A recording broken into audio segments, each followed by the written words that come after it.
for life. Okay, we'll call the meeting to order for the Planning Commission.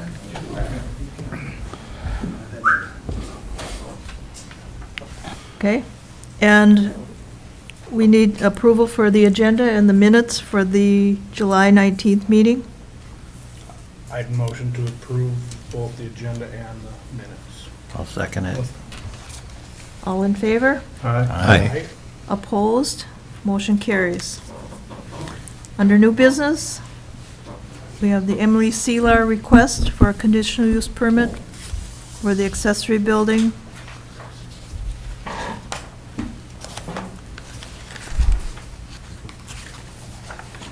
And it is case number 20236 CUP. We'll turn it over to Neva. Thank you, Madam Chair. This is a request for a conditional use permit for a 40 by 60 accessory structure / pool building on parcel ID 52-426-1410. Property is zoned single-family residential and in the Shoreland area of the North Shore Management Zone. The applicant's property includes 6.56 acres, as I mentioned before, zoned entirely within the R1 zone district. This use is listed as a conditional use in the R1 zone district. And the applicants are proposing to build a 1,000 square foot accessory structure, which would be used for the storage of personal recreational equipment. Currently, the property is generally undeveloped. The purpose for the R1 zone district is to provide residential uses at a higher density, generally adjacent to or near developed areas, major roadways, or other sources of services. Multiple residential units, mobile home parks, and limited commercial uses are also allowed on a conditional use basis in this district. Accessory structures less than 1,000 square feet are permitted use in the zone district, and accessory structures over 1,000 square feet require a conditional use permit in the zone district. For site conditions and considerations, the proposed use should have no negative impacts on septic, wetland, impervious surface coverage, nor neighboring properties, primarily due to its location being not on any shoreline, and the property is undeveloped currently at this time anyway. We publicly noticed this hearing in the Cook County News Herald on July 16th. We sent out 23 letters of notification to adjacent property owners as well as county departments. We received no written comments. I did receive one inquiry with general questions. Staff recommendation for consideration: the proposed structure appears non-problematic with surrounding land use patterns and zoning. Noise and external lighting could be potential items for discussion. Thank you. Is there anyone here who wishes to speak regarding this application?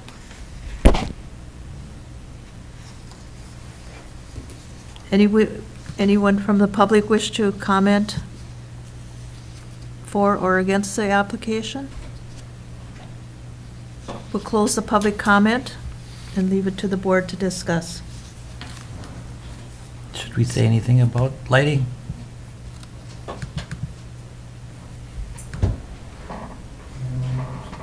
Well, it could be down, sometimes these places have like security lights projected down. But there's no mention of it in her proposal, so I'm just wondering if we should state something. Could. Seems pretty clear cut. Yep, I agree. Anybody? I think it's, I don't think it would hurt to add the condition for downcast lighting if lighting that's Right. included in the building, that's becoming more standard as we approve these things, so. Okay. So when I'm reading her application, page 3, but page 5 of the package, and I'm seeing it online. The second line starts and says, no water, sewer, all-night security light, or pole light. Does that indicate that they're not asking to put any of that in anyways? That's correct. Okay, Right. so that would explain the no recommendation on lighting since Sure. there isn't going to be. Right. But We it could doesn't deal stop with them it from adding because it. I guess there's probably no power at this point. I guess if they wanted to put that in, they'd have to come in and get another variance, Okay, that's good, okay. right? If I may, Madam Chair, I would just make the recommendation of the condition saying all external lighting shall be downcast. That covers the property not only for these current property owners, but any future property owners, and is consistent with their application. Right. Okay. And there are solar lights that can be bright. So is there anyone wish to make a motion? I would motion to approve with the one condition as Neva stated. Downward lighting. Downcast lighting. Is there a second? I'll second. Any further discussion? All those in favor? Aye. Opposed? Motion carries. Next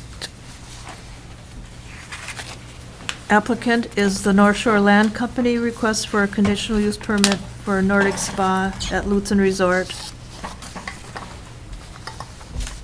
Case number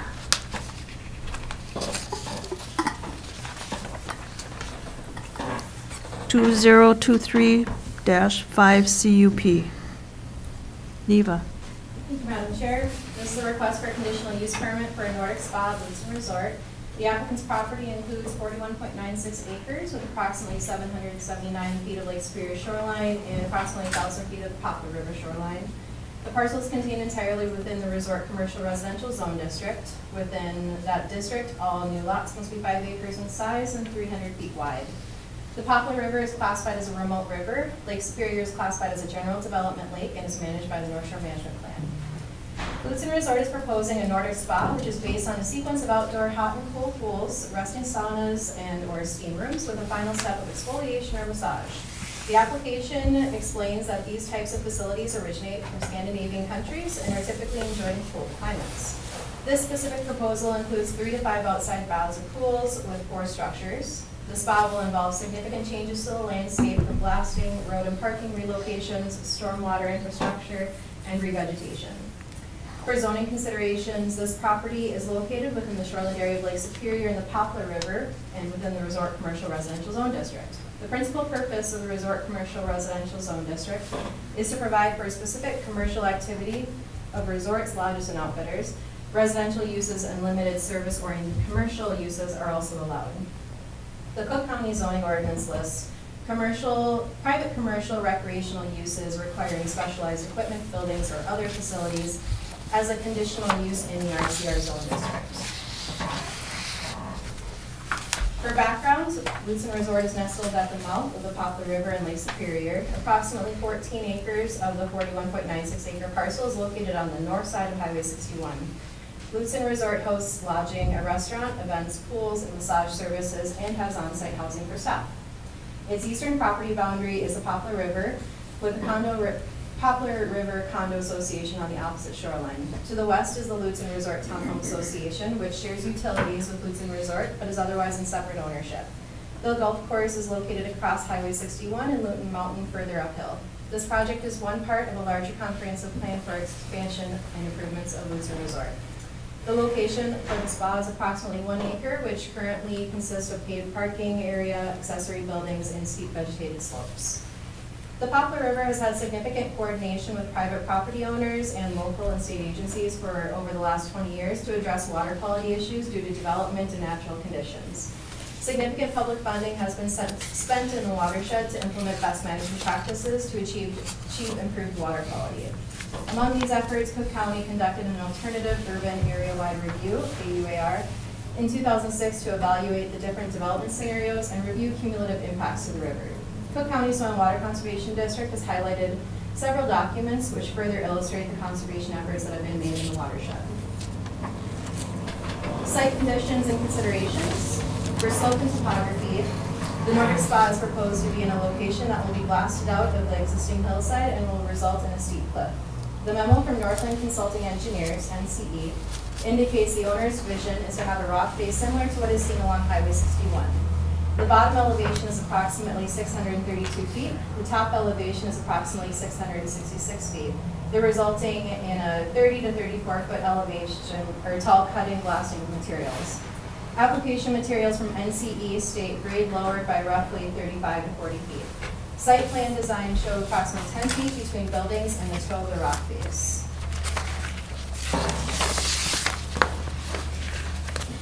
There does not appear to be a plan to create a retaining wall to stabilize this rock face or any other safety measures proposed for creating and maintaining this feature abutting the spa location. Staff reached out to MnDOT design specialists to explore if there are standards to establish a distance between these rock faces to other features. The MnDOT staff explains that determining that distance would require site-specific data that would come from a geologist and include details such as the angle of the rock face, any rock fractures in the bedrock, and blasting.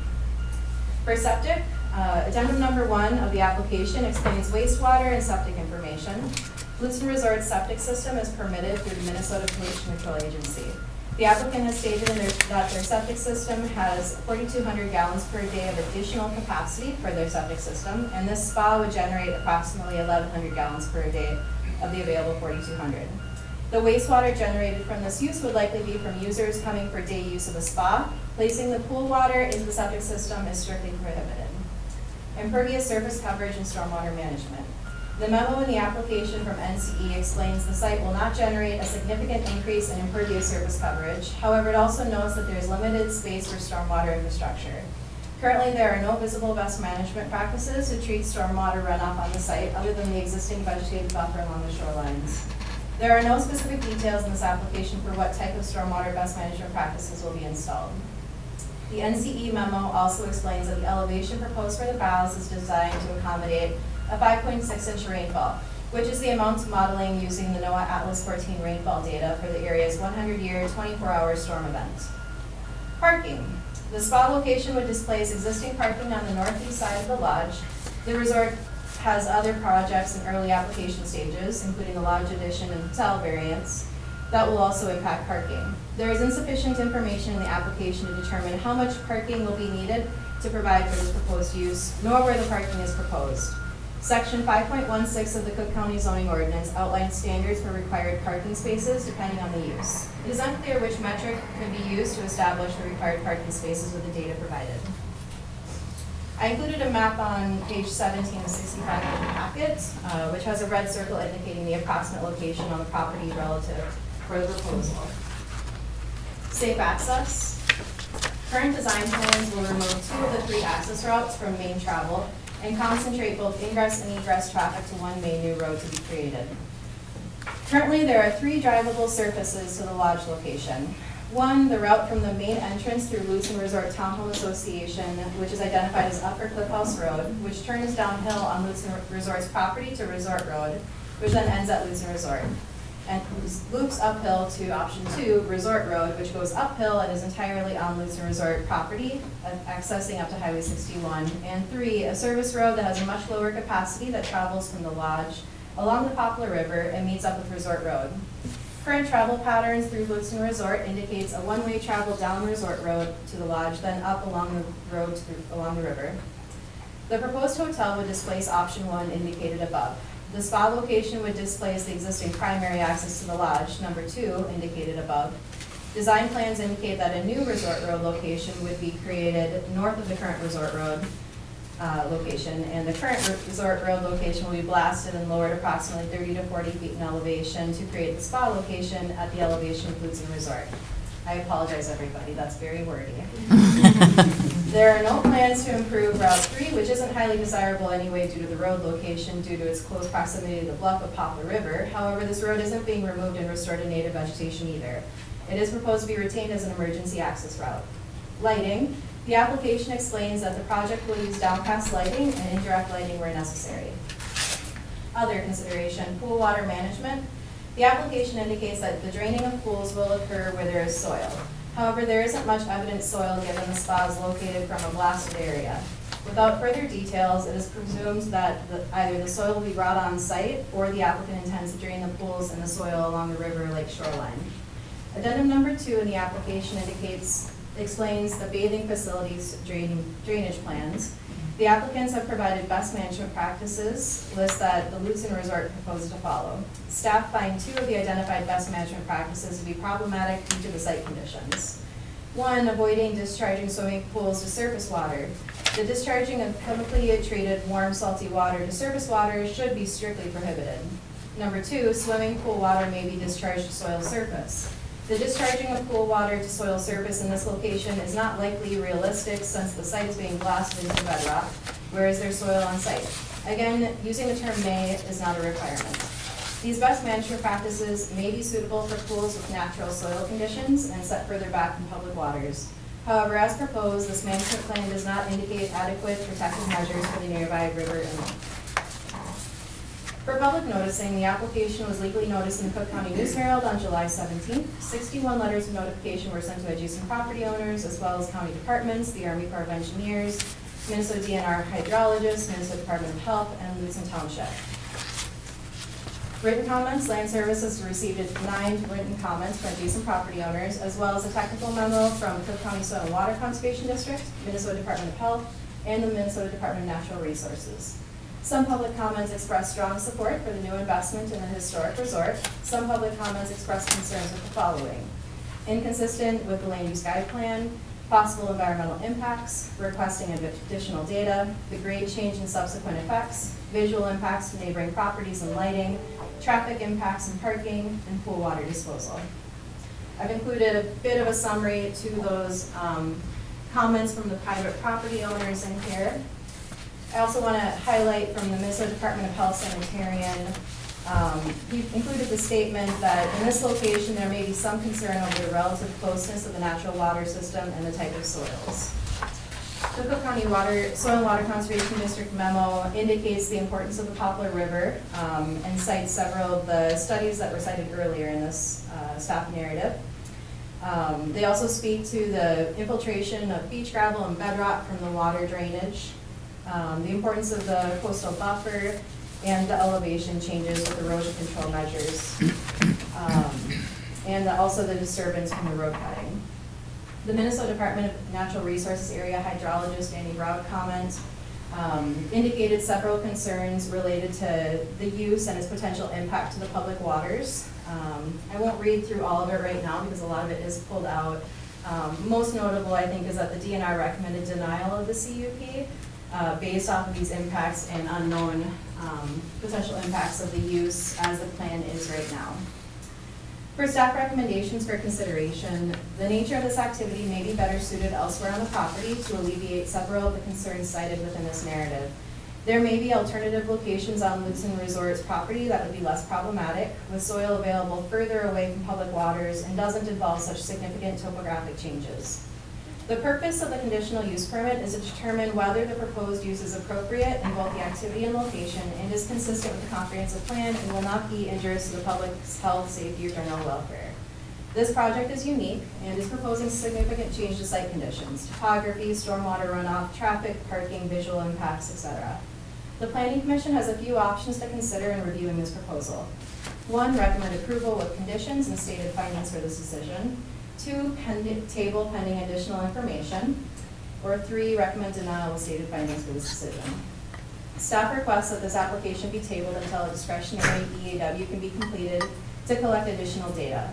In the staff narrative, I had originally written out that we would reach out to the EQB to explore which type of environmental review might be more suitable, and we have done that, and we feel that the EAW would be the more suitable tool. So we can kind of disregard the whole AUAR discussion. That can save us a lot of time and effort, I think. And then I also included the criteria from section 10.05 of the Cook County zoning ordinance, which lists out the general criteria and requirements for reviewing a conditional use permit.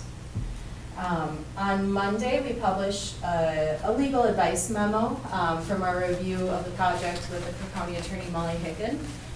In that memo, it supported tabling final decisions until the EAW process was completed. And I think at this point, that's probably all that I have to say on this. Thank you. Is there someone who wishes to speak on this project? You would. Could you go to the microphones? I have to sit over here 'cause they're- Oh, okay. You can stay. Yeah, We'll have the rest of them over there. okay. State your name and the project address. Good evening, everyone. My name is Jacob Zickman, and I am an architect representing Double Jack and the design team and the ownership on the project. This is for the Lutsen Resort.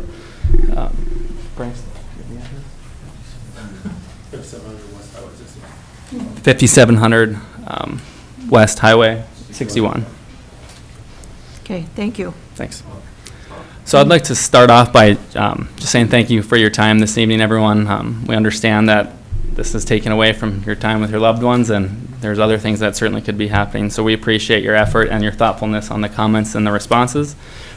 We'd like just to introduce our design team and our ownership team in totality, just to give everyone an understanding of how many people are working on this project and what it means to us, and how much work and effort we're doing. I mean, we take this thing very seriously and understand the implications that this has, specifically with the site and the fact that it's near the Poplar River and Lake Superior.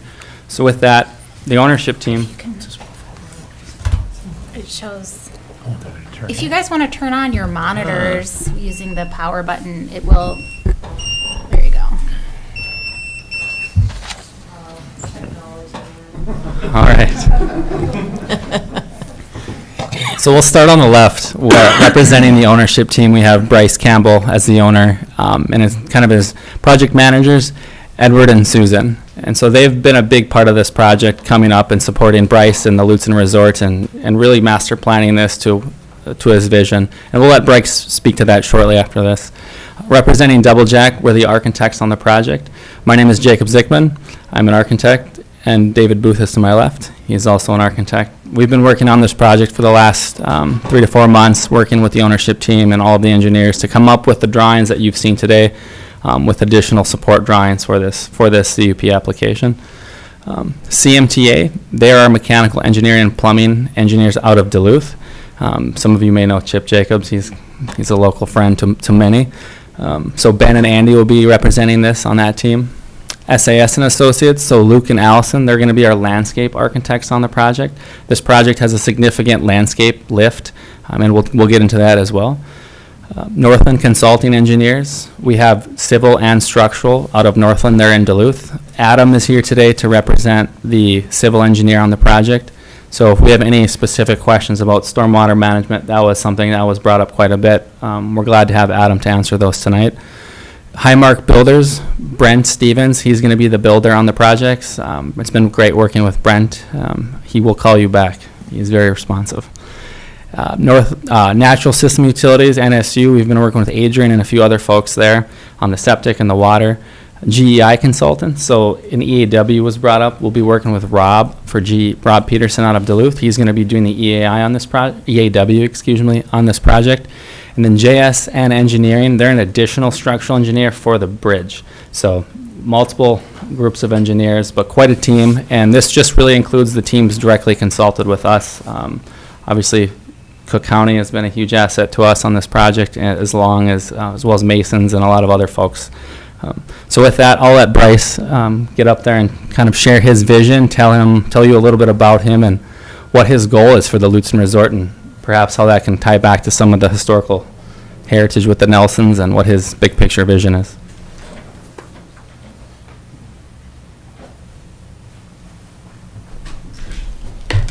Good afternoon, ladies and gentlemen. I'm actually going to keep this probably pretty brief because I think it's probably good to give it back to Jacob just to really speak to honestly the professional parts of this piece that probably mean more to everyone. But I did want to take just maybe a quick minute I feel like we don't get an opportunity very often to talk about what we do, what our passions are, what our plans are for Lutsen Resort. So I would love to say a lot, and I could probably talk about for an hour, but I will maybe keep it quick. It's just to kind of explain what our vision is more than anything, and maybe just ask that you kind of keep that in mind as we go through these projects, and just so you can kind of hear what our end goal is, what we're trying to achieve.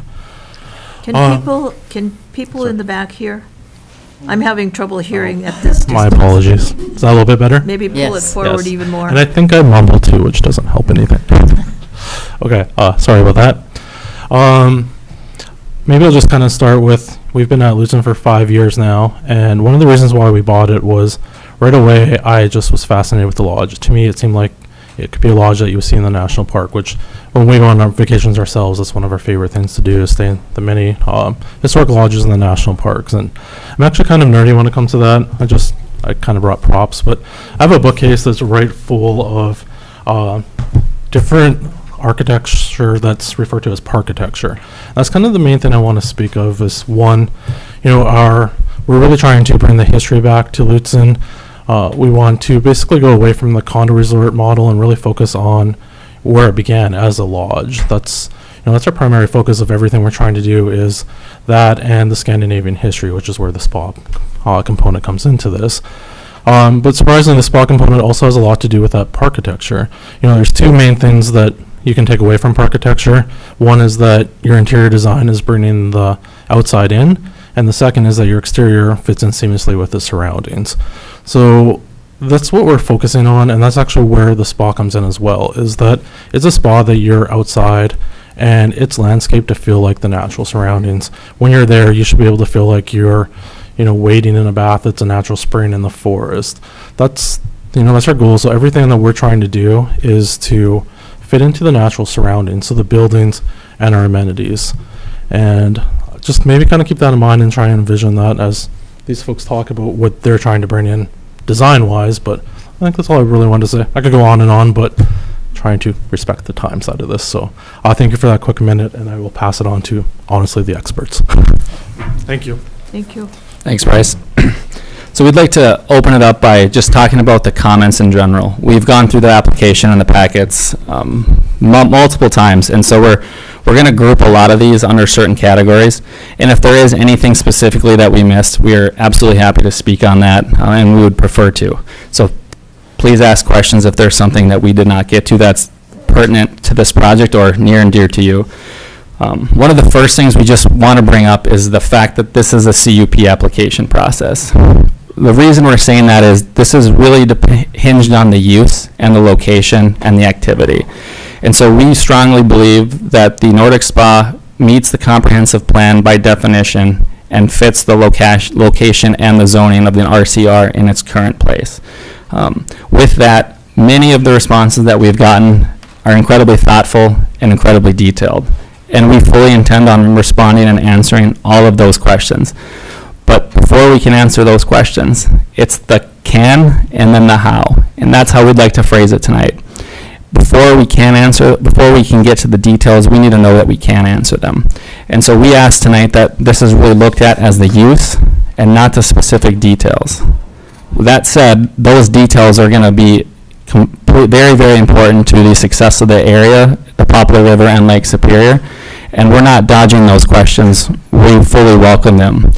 The reason we say that is we need a full design team to answer all of those questions thoroughly and ethically. We're licensed architects and engineers, and before we can give you a fully detailed resolution, we need to go through the design process to give it its due process and the energy and the time that it deserves. So we don't have all the answers tonight, and we want to tell you that. We want to be upfront with you about that. But we also want to tell you we're not going to just give you an answer to try appease you and get you off our back to get this application. So we want to be very upfront with all of you and let you know that we take this very seriously and that we have a full design team behind us to answer these questions. And so with that, many of the concerns we've heard were the stormwater management, the roads, geotech, vegetation, retaining walls, and other design elements. We've considered those and thought about those, and those are really great questions. So at a high level, we have our civil engineer today who's licensed in the state of Minnesota and who understands the Cook County Stormwater Management Plan. We have no problem, would prefer it if we could do something in writing to appease the board and all of the other folks that this could be contingent upon getting a signed approval from the county for that stormwater management plan. We again ask that we consider the use because we have to go through a land use permit as well. So if the conditional use permit is granted tonight, there's still many more regulatory agencies that get to tell us how to do things and how to change things for the better. And we know that, we're aware of that, and we want that. So that's something that we ask that you consider. As far as the stormwater management plan goes, if there are questions, I'll let Adam speak to that specifically. We've provided our best information in our application, citing the laws that we have to hit, the rules and the regulations. One thing we do like to note is a lot of that landscape is actually going to remain the same. We're essentially creating a cove, and so all of the perimeter shoreline along the Poplar River will remain the same, the vegetation will remain, and that road that's there is going to be resurfaced for more of a pervious path to actually help our stormwater management plan. We firmly believe with the Nordic Spa that we will actually improve the stormwater management and not make it worse. Because currently now it's all asphalt parking and back of house space. that is all going away back to more natural vegetation. We understand the comments of blasting and soil and where will that soil come from, and that's a great comment in that specific area and how that pool is going to be designed. We will have a full pool consultant on this project to answer those specific questions, and whether that's a holding tank or an entire separate system that's in its own structure that's able to house all of that water, those are considerations that we're absolutely willing to make, but we just can't give you that response right now. As far as the environmental impacts go, the EAW is something that was mentioned. We agree.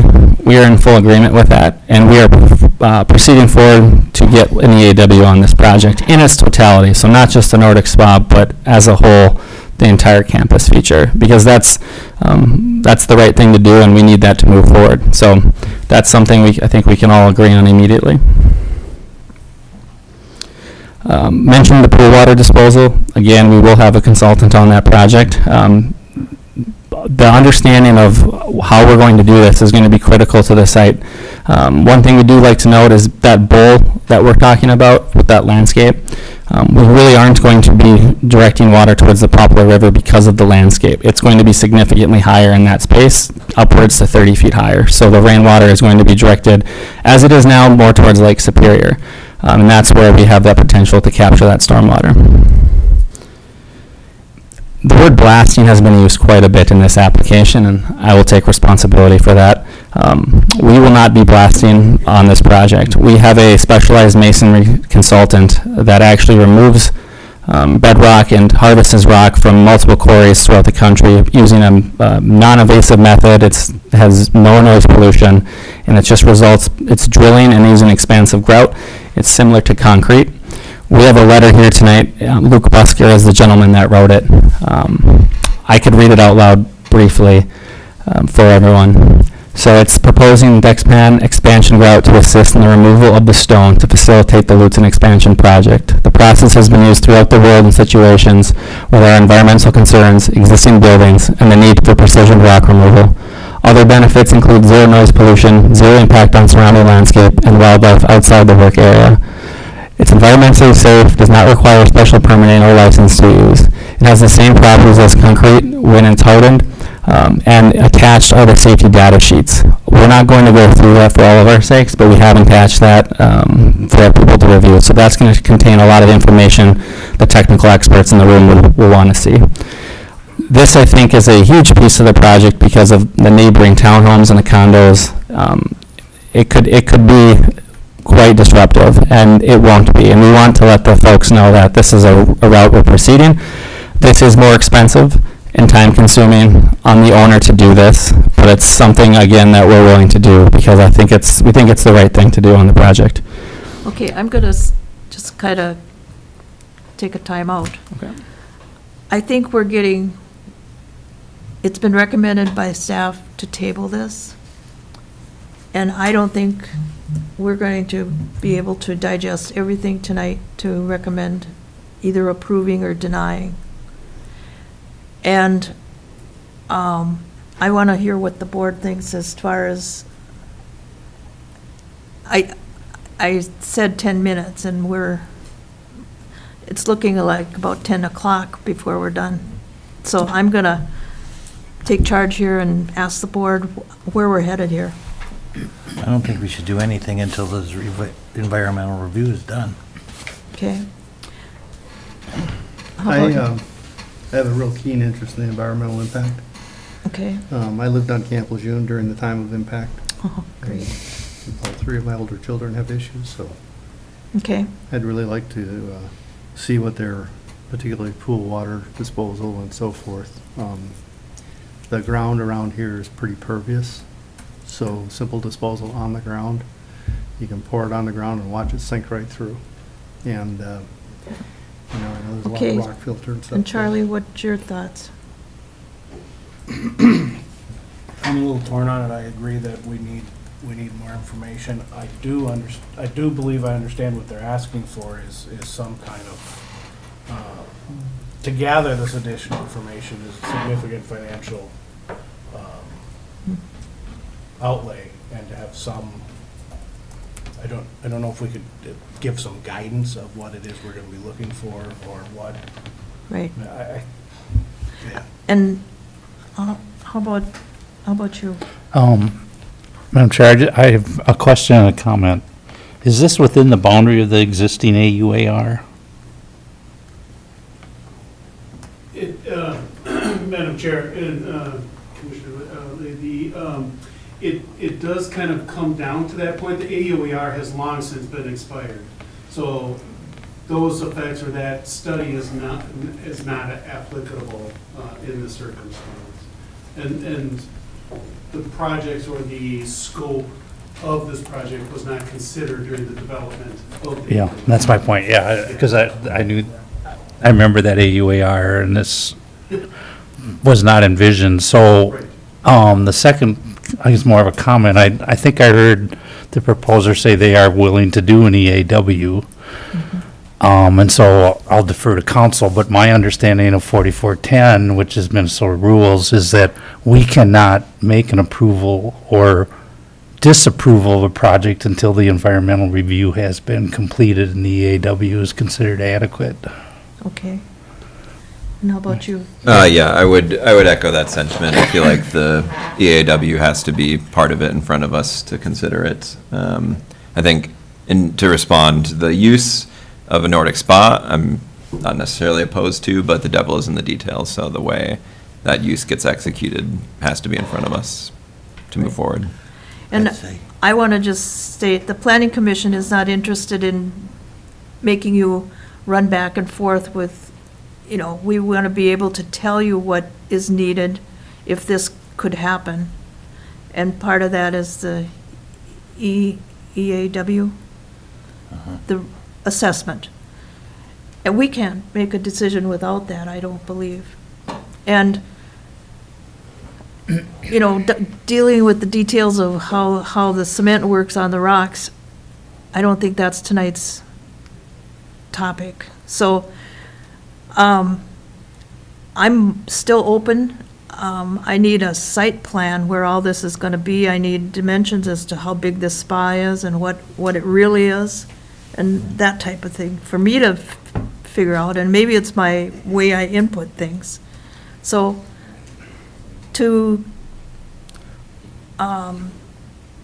and not, I don't want to shut you down. I appreciate what you're doing, but I think we need more information to make a good decision. May I make another comment? Sure. I think that the issue is that if we were to get all those items, that's $500,000 of engineering fees to get that far. What we really want today is just saying, yes, this fits the use, but you need to meet all those criteria to build it. That's where our concern is.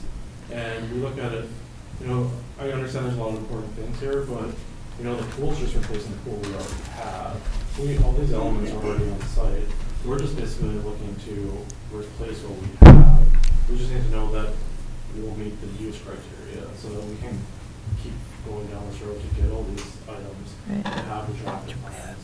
Well, that's what we're concerned about, is that to get to that next phase, we need the use to be approved so we can start doing all these items, because it's a lot of information to gather. I think- We're willing to do it and want to do it. just- Right, and I think, for speaking for myself, I can get behind the use if I know that it's going to protect the lake and the river and all of that. Tim? Thank you, Madam Chair, and I just want to list a distinction here between the use and the conditional use, and the whole reason why we have a different list of uses and conditional uses. And yes, this is listed as a conditional use. If it were listed as just a simple use, we wouldn't even be here sitting in this room and talking about it. The whole reason why it's listed as a conditional use is because the Planning Commission and the Board of Commissioners has to assess those things that may be difficult components either for the environment, noise, traffic, parking. All of these things are expressly listed in state statute and our ordinance of things that do have to be evaluated in order for them to be able to grant a conditional use.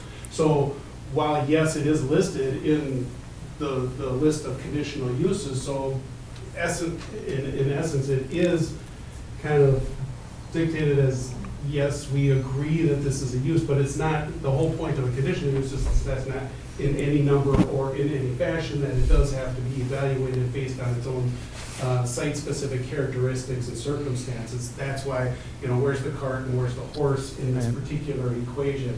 And so that's why I kind of agree with the whole synopsis of the board or the planning commission needing all of the information in order for them to be able to grant the conditional use, because we could, if we do grant, or they do grant, or recommend grant of the conditional use, then it may inherently include things that, you know, turn into uses or may not have to go through other permitting channels.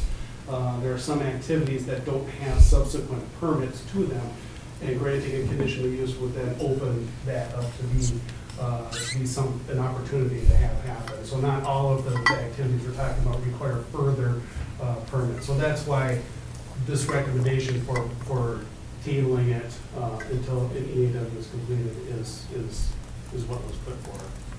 Right. Yes. Thank you, Madam Chair.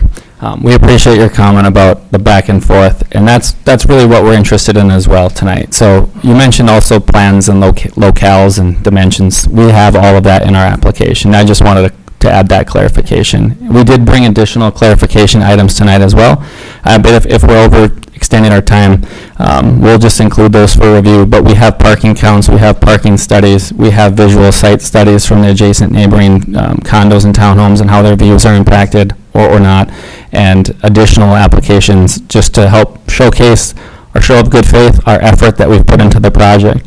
We wanted to come here really thoughtfully and respond to all of the comments, and we have all of those documents to do that, as well as we are going to do an EAW. So our ask actually would be, can we get a yes contingent upon a successful EAW? And the reason we're asking that is this: we feel we've provided the adequate information to make this decision. We've provided all of the responses that have been asked of us, and we've made our case. We believe we have sufficient support documents to showcase that. And the one big unanswered question that we can't do here tonight is the EAW, and we acknowledge that. So we'd ask that this would get a yes contingent upon a successful EAW for us to proceed forward. That would give us as a design team and our ownership group the confidence in investing the money that it takes, as Bryce was mentioning, to get this done. Because this isn't something we can just half-bake. This is something we're going to have to put a lot of attention into. And just from a developer standpoint, I'm an architect, I'm not a developer, but it does take a lot of capital and money and financing, and this would go a long way for us to do that and to do the right thing. So that would be our ask tonight. Thank you. Okay. Madam Chair, Yes. can I, just a thought, well, it's a big thought. In my professional career, I probably did 40 EAWs and several EISs and a couple of AUARs. And to me, the EAW is a document that provides us as decision makers the information in a concise, straightforward manner so we can make a good decision and determine if the impacts are allowed, can be mitigated, that's something we can deal with. And it seems to me much of what's done in an EAW is part of the normal design process anyways, as was just mentioned. You know, they've got to do drawings, they've got to do probably soil borings if they haven't been done, but it puts all that information in one place for us so we can make an informed decision. Okay. Thank you. And Neva, you had your hand up? Yep, thank you, Madam Chair. I just wanted to do a light point of order. We kind of had a back and forth with the applicants. Typically, the applicant will give their presentation to you, and then we give an opportunity for the public to speak. I think my recommendation is still that this gets tabled pending the EAW. I think that there's a really strong legal argument that this is a phased and connected action to the mandatory EAW for the subsequent hotel and lodge addition. So I think the county is in a safer legal position, and I'll let the county attorney speak to the legal stuff more so if she chooses to. But I just wanted to remind you of that aspect. We've been talking a lot about the discretionary EAW, but I want you to keep in mind that this mandatory EAW is also at play. So these projects are connected, I would say, as from a staff interpretation. So my recommendation is still a full table of this conditional use permit. This information from the EAW. The EAW is not an approval process. It is a document, a scoping document to provide you information.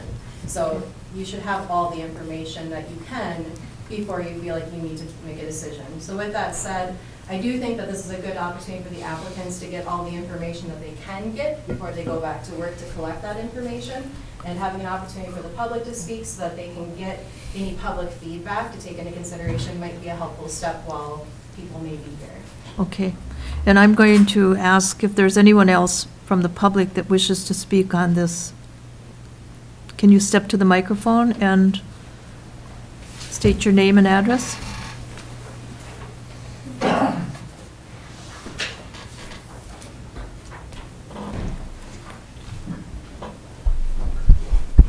Good evening. My name is Margaret Watkins, and I'm here on behalf of Grand Portage Reservation. I'm the water quality specialist for Grand Portage, and I really appreciate the opportunity to be here to provide some comments.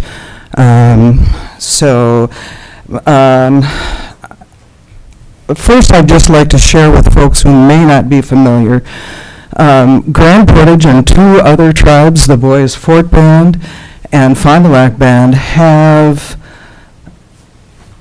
property rights in this part of Minnesota, in the northeastern corner. And those property rights allow tribal members to harvest fish, to collect berries, to harvest wild rice, to hunt. So many property rights that are reserved under the 1854 treaty. And so to be able to effectively exercise those property rights, there has to be fish. There has to be wild rice. The environment has to be held in good condition. And just hearing about this project, actually 2 days ago, I was asked to come here and provide some comments. And so one comment I have, reading the materials that I have seen to date, is that when you were looking at stormwater runoff, you looked at a 100-year, 24-hour storm event. And because of climate change, now we always go with a 500-year storm event, 24-hour, not a 100-year, because the 100-year is long gone. That's not a 100-year storm event anymore. So that's just one simple comment as you're working through the EAW. Another comment that I had is this is a very, this area of northeastern Minnesota has very low salts in the water. And trout are especially sensitive to salts. They can withstand less salt than almost any other aquatic life. And so having salt spas next to a trout stream without a proposal that includes wastewater treatment, which is kind of expensive for salt, it is concerning to us, and we don't have enough information yet to really fully evaluate it either. And we'd also like in the future, I also sit on the North Shore Management Board, and through the North Shore Management Board, I haven't heard about this project. So I'm doubly concerned that we haven't really heard anything about this until just recently. And I commend you for your work ahead of time looking at this, and it's a really creative idea. Like I say, my concerns are really more about ensuring that there's still trout in the stream and that the vegetation remains intact around the site, and that all the effort that's been put into restoring the Poplar River is supported through time. So with that, I really don't have any other comments. I appreciate the opportunity, And I would really appreciate, and I can provide you with some contact information if we could be kept in the loop a little better so that, as this progresses, we can have more discussions. Thank you. Would you leave your name?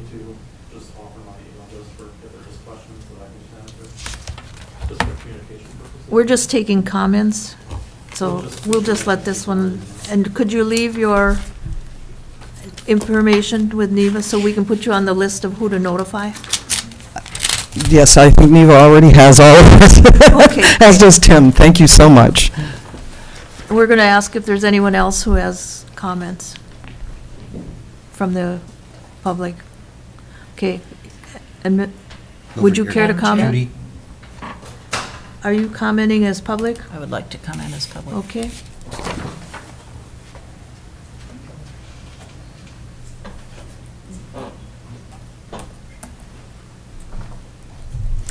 So just for the record, I'm Ann Sullivan, speaking strictly as a private citizen.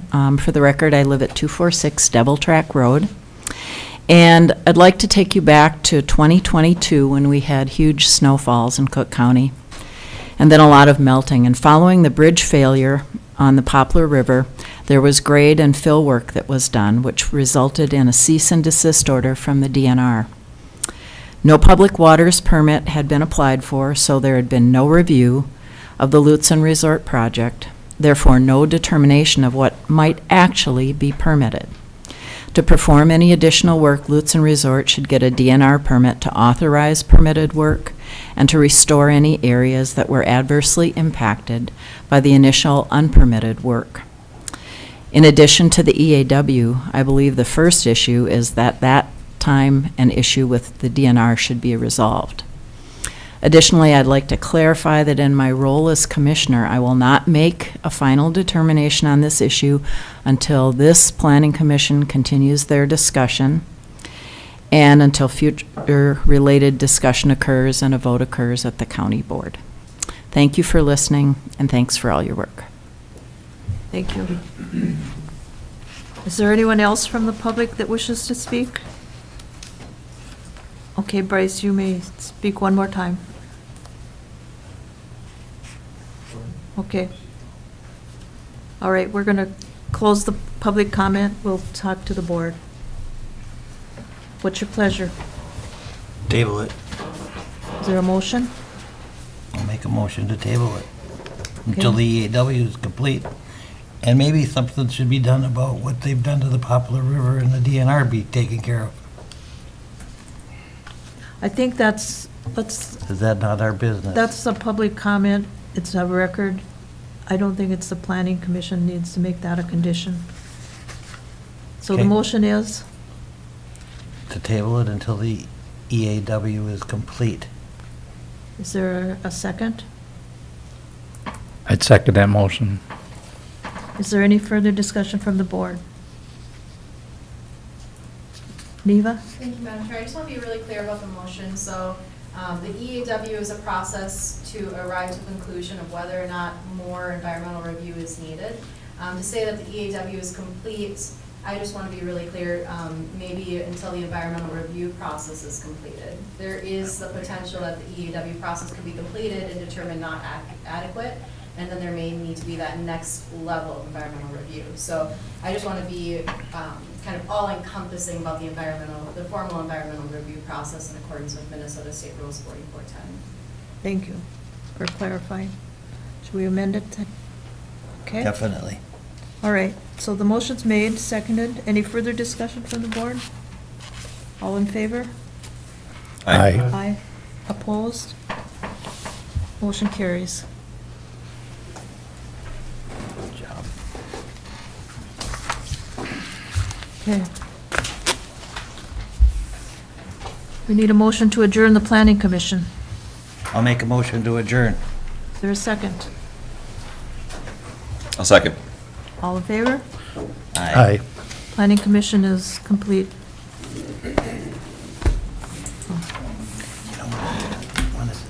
Board of Adjustment. Thank you.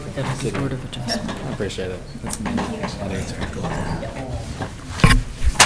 What I wanted to say, though. Does the Board of Adjustments. I've been around a long time. Okay, we'll call, you ready to go? Okay, we'll call the Board of Adjustment meeting to order. I don't use the hammer. Unless you have to.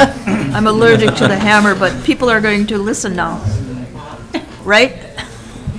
Folks, listen. Meeting's called to order. Okay, is there a motion to approve the agenda and minutes for the July 19th Board of Adjustment meeting? I move to approve the agenda and the meeting minutes. Is there a second? A second. All in favor? Aye. Opposed? Motion carries.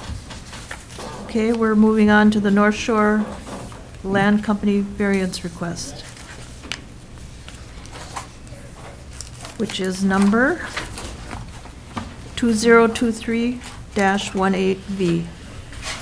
And Neva will ask you to give the narrative. Thank you, Madam Chair. This is a variance request for relief from Cook County zoning ordinance to rebuild a pedestrian bridge with modifications at a reduced lot line setback and reduced ordinary high water level and shoreline setback from Poplar River, where a minimum of 75 feet is required, and Lake Superior, where a minimum of 40 feet is required, located at 5700 West Highway 61. The applicant's property includes 42.09 acres with approximately 779 feet of Lake Superior shoreline and about 1,000 feet of Poplar River shoreline. The property is contained entirely within the Resort Commercial Residential Zone District. Poplar River is classified as a remote river. Lake Superior is classified as a general development lake and is managed by the North Shore Management Plan. The applicant, North Shore Land Company, is proposing to rebuild the pedestrian bridge over the Poplar River at Lutsen Resort with modifications from the original bridge structure. The bridge is described as a full-span steel beams with heavy timber-covered bridge framing. The applicants explained in their request that their goal with this project is to reconstruct the new bridge matching the original bridge in location and aesthetic. The applicants cite the difference between the proposed and original bridge design is due to safety, pedestrian circulation, and structural feasibility of the full-span design. The new bridge design indicates a few changes from the original bridge.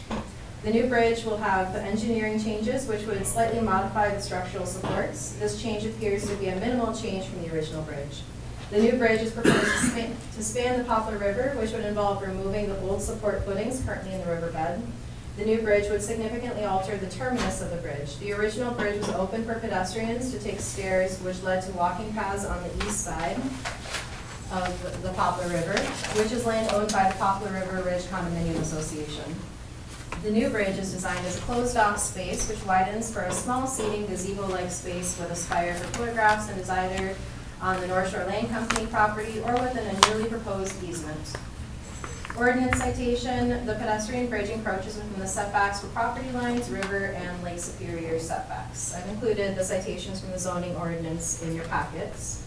For backgrounds and site conditions, the original bridge structure and another bridge located further upstream were destroyed during the high water and flooding event in June 2022. The applicants do not plan to rebuild the upstream bridge. The original bridge allowed for pedestrian access freely between the east and west sides of the Poplar River. Now that the east and west sides are under separate ownership, the proposed private easement agreement is included with the variance application, which allows the North Shore Land Company to place the bridge in the proposed location and does not allow pedestrian access to the bridge from the east side where the Poplar River Condo Association is located. After the bridge failure in 2022, unpermitted grade fill activities took place in the stream, which resulted in a cease and desist order from the DNR. To date, the property owner has not rectified this violation. It would make sense that if any in-stream restoration work needs to be completed, that it would occur before the construction of the new bridge over the stream. The Poplar River has had significant coordination with private property owners and local and state agencies over the last 20 years to address water quality issues due to development and natural conditions. I included details about the AUAR and the resources and reports related to that watershed in the staff narrative. For public noticing, the application was legally noticed in the Cook County News Herald on July 14th. 61 letters of notification were sent to adjacent property owners, as well as county departments, the Army Corps of Engineers, the DNR hydrologist, and Lutsen Township. Land Services has received 5 comments from adjacent property owners and 1 technical memo from Cook County Soil and Water Conservation District and the DNR Ecological and Water Resources, all of which are enclosed in this packet. Public comments indicate that the delay in signing the easement agreement is due to the delayed scheduled real estate closing. Opposition from one comment was due to the aesthetic of the spire and out of character of the area. Other comments had no objections, but they really wanted to make sure that that easement agreement was signed. And one comment supported major improvements and investment in the historic resort.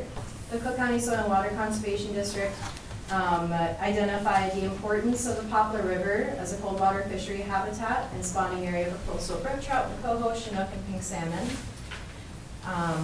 Cook County Soil and Water Conservation District also included some details about the cease and desist order and the importance that that work be completed prior to the bridge work happening. Let's see, and then the DNR area hydrologist comment, they determined that there would not be any new consequences to the resources with the new bridge. And they felt that the proposed development wouldn't alter the essential character of the area, and that the previous bridge did degrade water quality, so the idea that this new fully spanned design, which is more beneficial to the environment, may decrease impacts to the aquatic environment. The DNR recommendation is that if the request is approved, they recommend some conditions, that the applicant preserves the vegetation and natural environment within the riparian area to the greatest extent possible, and that the abutments be placed and reinforced in a manner to prevent potential collapse of the new bridge, and to take floodplain rise into consideration. Staff recommendations for consideration. The change in design to a full span bridge will hopefully lead to a long-term sustainability to withstand future high rainfall and flooding events. The confluence of the Poplar River and Lake Superior is a dynamic, ever-changing riverbed and lakeshore. A fully spanned bridge will have less impacts than footings in the riverbed. Establishing a closed-off terminus of the bridge will set clear boundaries for resort guests to avoid trespassing issues. I included 3 proposed conditions of approval. The project shall secure necessary permits from state and federal regulators, or provide documentation from those entities indicating that a permit is not required prior to the issuance of a land use permit from Cook County Land Services. The new bridge is allowed per the dimensions shown in the design plans provided in the variance application, and the proposed easement agreement with the Poplar River Condominium Association is signed and recorded. On Monday, we published that legal advice memo. It really raised the topic about the EAW process and whether or not the bridge is considered phased and connected with the other EAW topics for development on the resort. We did a little bit more research into the terms of phased actions and connected actions, and I think the real question is the potential for environmental impacts. I think looking at the DNR memo, that it seems to support that there wouldn't be significant environmental impacts from the bridge. And my viewpoint on this is what is the most legally defensible stance for the DNR, or for the county in interpreting these rules. So it feels to me that the bridge doesn't necessarily need to be included with the other EAWs. I think there's a little bit of room for interpretation here, and I'm really glad that County Attorney Hicken is here to further elaborate if she would like to. Because attorneys are really great at gray areas. So, would you like to weigh in at all on this? Well, I can say that the connected and phased terminology does not fit as well with the bridge part of this project as it does with the piece that we already talked about in the Planning Commission meeting, and what's next on the agenda. The county, the governmental unit, the Board of Commissioners, when they address this, could find, and you could find, that because of the nature and location of this project, there is substantial risk of environmental impact.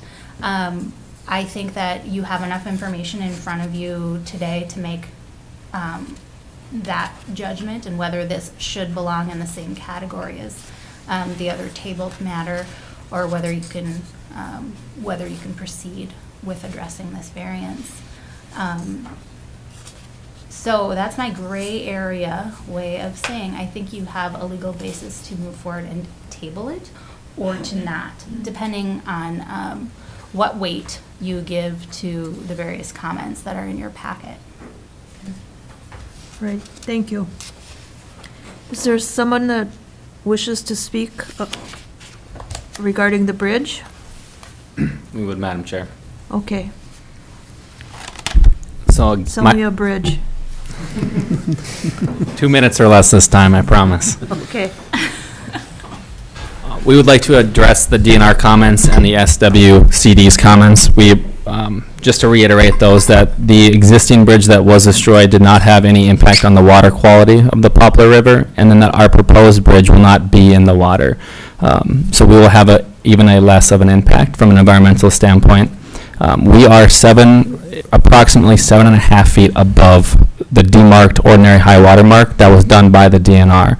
So we are substantially higher today than necessary, and that's also a big reason of why we believe that the bridge should move forward.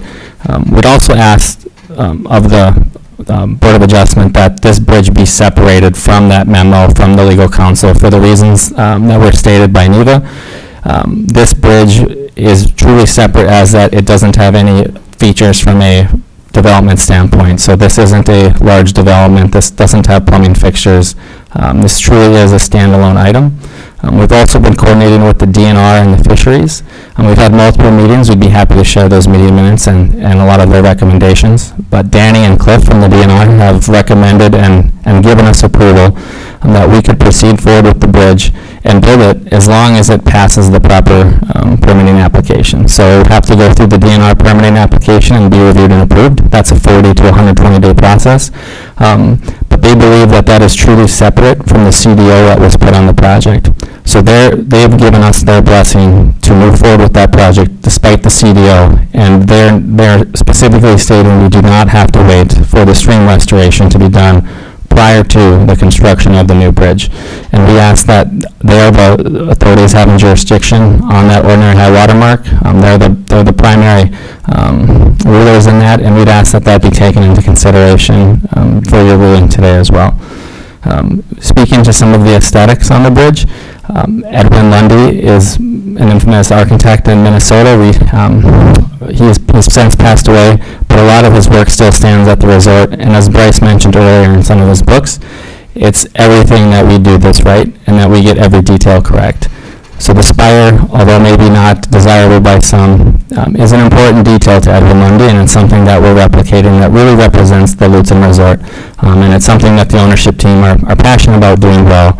And again, it just goes to show what they're willing to do because they're paying extra for it as well. So they're really not, they're intentionally not cutting corners and doing their best to really replicate what has been done and how this resort moves forward into the future with those thoughtful details and considerations to the historical context of George Jr. Nelson and what that looks like in 20 years. thank you. Is there anyone else from the public that wishes to speak regarding this request? Okay, we'll close the public comment. And I'll start down here first. Sure. I guess I would like to hear a little bit more about what the work that was done, the unpermitted grade fill, it's referenced, and just what the nature of that was, and more information would be helpful. Yeah. Are you having trouble finding a place for your precious?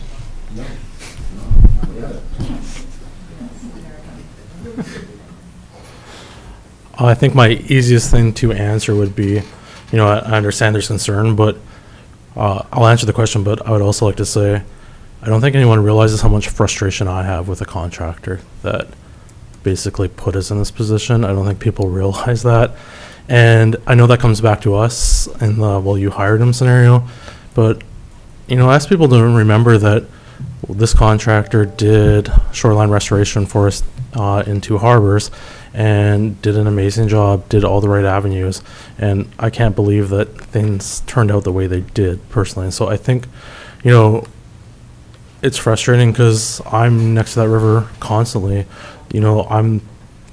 I have a lot of passion that people don't seem to realize for what happened. And at the end of the day, all we were trying to do was save a bridge. But, the biggest item that I think I can bring up is that, we had Santa come out and survey the property, and the abutment work does show that we were outside of the ordinary high water level.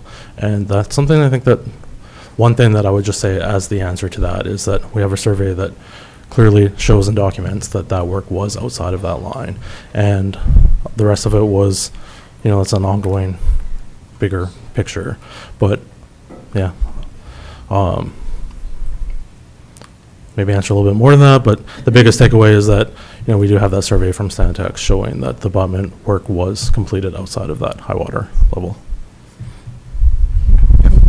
That answer your question? Yeah. I guess my thoughts, I'm inclined to not consider it phased and connected because of the nature of the project, that it's the bridge replacement, and that if we include these conditions from the DNR, I think we have our bases covered. And I would be inclined to agree that it's not part of the larger development plan in the same way, and that the same standards, I don't need to see them in the way that I would for new buildings and water usage and, yeah. Right. And Charlie, do you have comments? I agree with Paul. I'm comfortable seeing this as a standalone project and even an improvement from the original structure. So I'm comfortable with it. Okay, and Brad? I too am. It opens the span up completely. Some of the debris that caused a lot of the damage before doesn't have something to pile up against. It has a chance to go clear under. So it's a net improvement, and it's a replacement. Right, okay. And the only question I have is the easement. It's a one-way street. And part of the comments were that people on the east side wanted to have easement to use the bridge as well. Please. There must be a reason. So that's kind of, I think the easiest way to summarize that is we negotiated, basically we give up our pedestrian easement and they give up their pedestrian easement to really make sure that we don't have any crossover anymore. And then if needed, right now it looks like, I think the abutment might be in by like a foot, I believe, but otherwise we've pretty much, the way that the property is now, the structure is entirely within what we already had allotted on that side of the river, is this really small 12-foot section. However, we, just in case, because as the design process unfolds, we really don't know what that support might have been if we needed that. So during that time when we were negotiating the trade out of easements, we also negotiated a new easement to allow the structure to be larger if needed. Oh. Yeah, I hope I answered that okay. I'm not clear. Can the people from the east side walk over to the west side? No, they get to the turnabout radius. Okay. So there's no west side crossover can to the walk other over side. to the east side. No. It's entirely contained now so that we don't have any crossover onto other parcels. So what's the point of the bridge? Well, one, it's iconic, but two, it's still, the purpose of the bridge was never, it was actually the upper bridge that was the one that connected the parcels back in the day. The lower bridge was really more put in an amenity to get to the other side, so you can take in the panorama from the lake from that angle. You get to look down the canyon of the river, etc. So it's almost more of it's always been a viewing bridge more than an actual accessory bridge. So we're just trying to get back that stated purpose. Right. Yeah.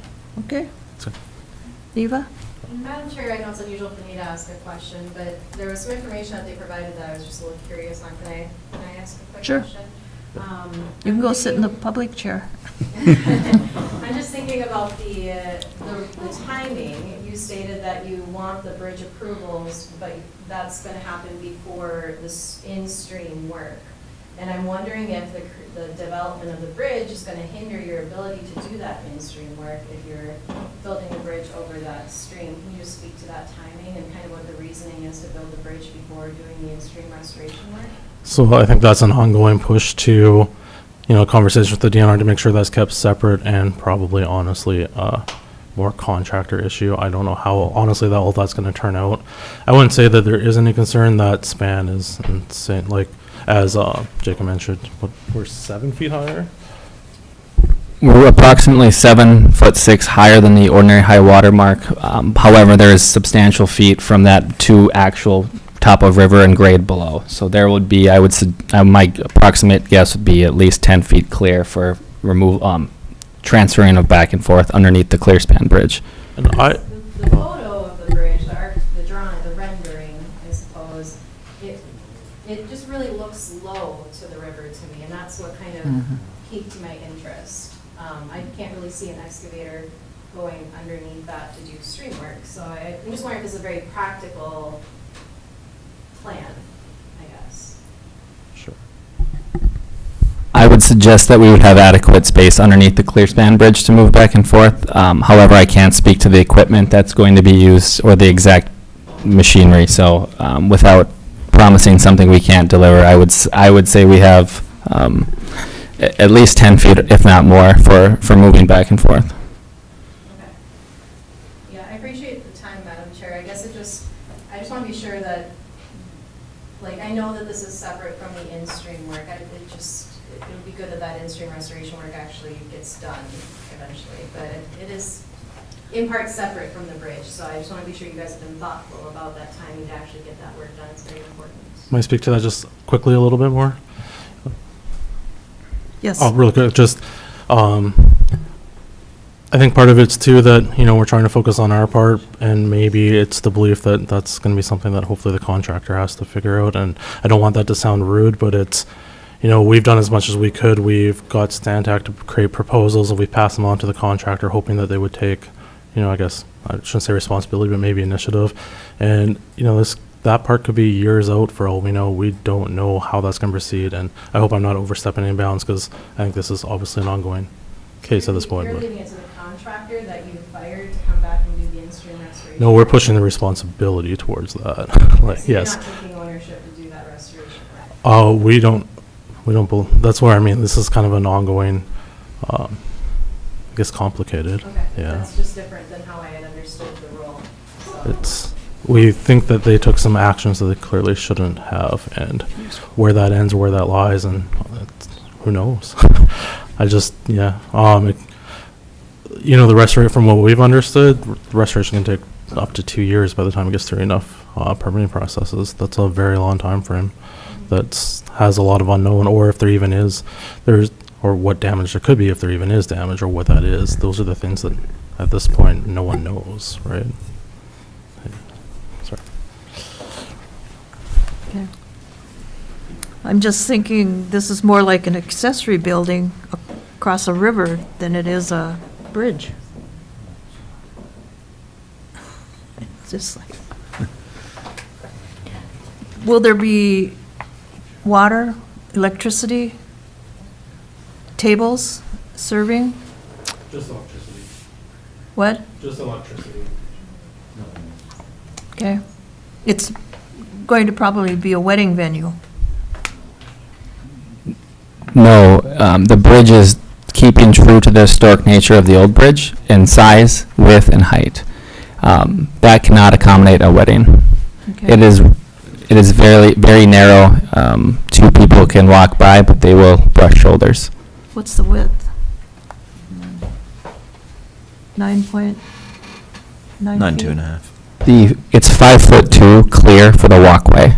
So accessibility-wise, 5 feet is enough for two wheelchairs to go back from each other. So we're a little bit wider than that. Okay, thank you. Anyone else from the board wish to comment?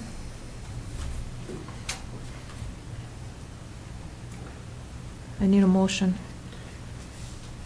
I would motion to approve with the 3 conditions as written. Okay. Is there a second? I'll second. Any further discussion?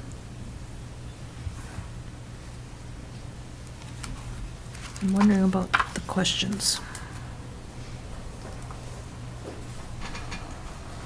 I think it can be answered that it's replacing